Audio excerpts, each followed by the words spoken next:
Once upon a time, there was a beautiful land called Ryandel, nestled between the big green woods and the deep blue ocean. This land knew naught of war or famine, and every year King Wilhelm and his beautiful wife, Queen Laurel, celebrated the plentiful harvest with a grand feast at the castle.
The king and queen's daughter was named Princess Aurora. She was the pride and joy of the whole land. Princess Aurora enjoyed spending time with her many friends, including one boy named Prince Henry, who was visiting from the land of Zendorf. But the princess was awfully shy.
Ryandel, there lived a witch named Caraboss, who served the Evil One and had great magical powers.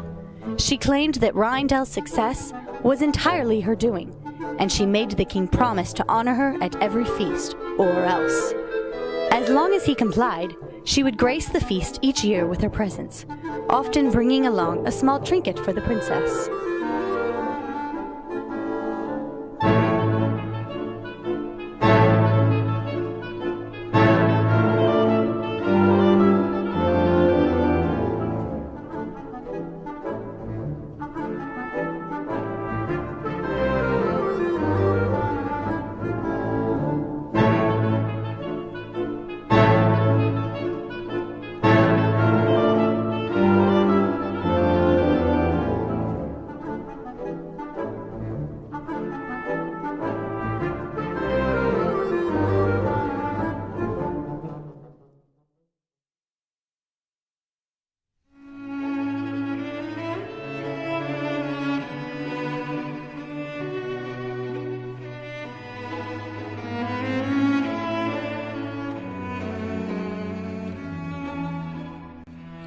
Little did the princess, or the king and queen, know that the mirror Caraboss brought wasn't just an average looking glass.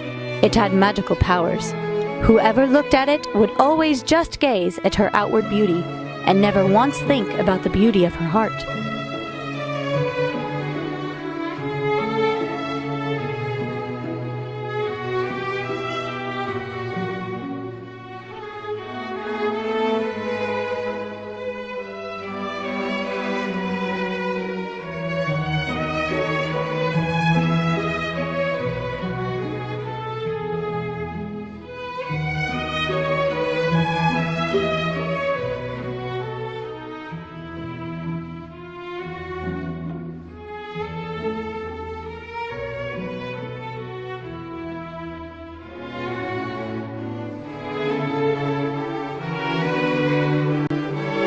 Loved the little mirror more than she loved anything or anyone around her. In fact, after many years passed, she still carried it with her wherever she went.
When it came time for the yearly feast this time, King Wilhelm decided not to honor Caraboss for the plentiful harvest. Surely the success of Ryandel was because of his rule and wisdom. Besides, he was so powerful now that even Caraboss no longer scared him. Instead, King Wilhelm took the credit for the harvest. As one would expect, this did not go over well with Caraboss.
Caraboss pronounced a terrible curse upon the royal family. Aurora's beloved mirror would shatter, and she would prick her finger on a shard of its glass and fall into a deep sleep.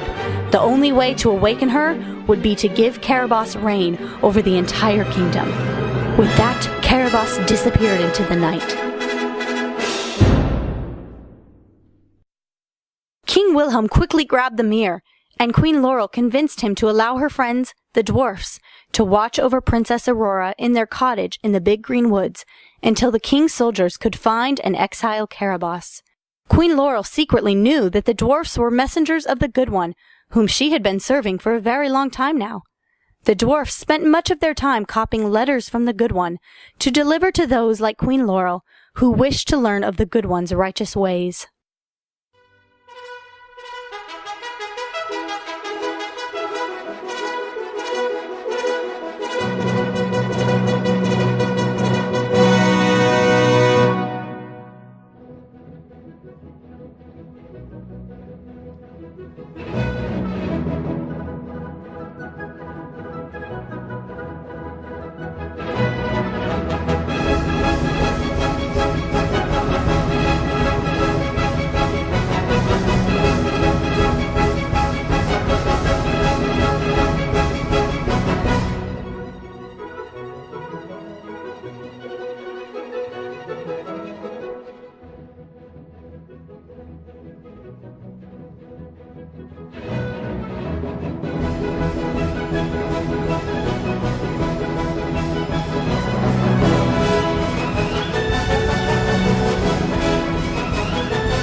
Princess Aurora was curious to learn about the Good One, but even more, she missed her mirror. She passed her days trying to help the dwarfs around the cottage and taking long walks in the beautiful woods. One day, the bluebirds joined her in the forest, twitting about and making glorious music.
As Aurora was on her way back to the dwarf's cottage, a little old woman came upon her selling her wares.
Henry happened to be out hunting deer in the forest and saw Princess Aurora with the mirror. Having heard about the curse, he tried to take it from her, but to no avail.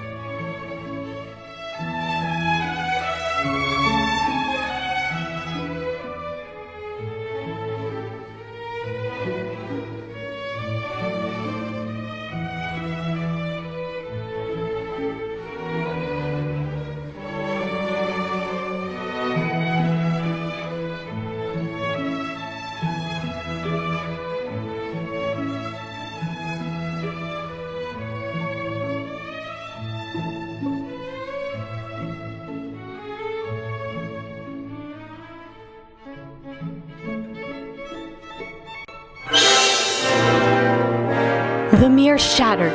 Princess Aurora scrambled to pick up the pieces, and as foretold by the curse, she pricked herself with one of its many shards.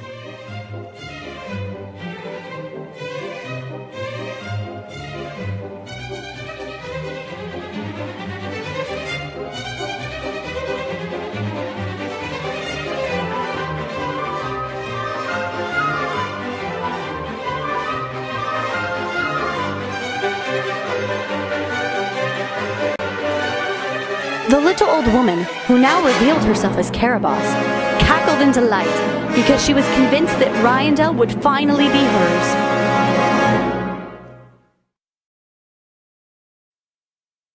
Prince Henry called for the dwarves, who rushed to the princess's aid, but it was too late.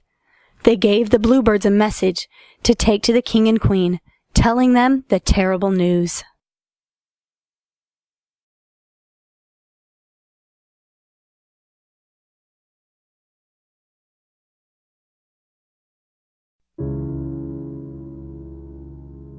Everyone in the kingdom gathered to mourn over Princess Aurora's demise. The king knew that the only way to break the spell was to give his crown to Caraboss. But he also knew that the evil witch would abuse her subjects if she reigned over the land. He had no idea what to do. Then the dwarves told him what Queen Laurel already knew, that the Good One was the answer to his dilemma, and if he would just cry out to him, the eternal curse would be broken. I saw the sun begin to dim and felt that winter wind blow cold. A man learns who is there for him when the glitter fades and the walls won't hold. 'Cause from that rubble what remains can only be what's true. If all was lost, there's more I gained, 'cause it led me back to you. From now on, these eyes will not be blinded by the lights. From now on, what's waited till tomorrow starts tonight. Tonight, let this promise in me start like an anthem in my heart. From now on, from now on.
Everyone returned to the castle, no longer in mourning, for now they not only celebrated the princess's rescue, but that Caraboss's hold over the kingdom had come to an end, because they now served the good one. Prince Henry asked for Princess Aurora's hand in marriage, and of course, King Wilhelm and Queen Laurel agreed. And that, my friends, is a tale of how not only a beautiful princess, but an entire kingdom, once ruled by darkness, came to live happily ever after. The end.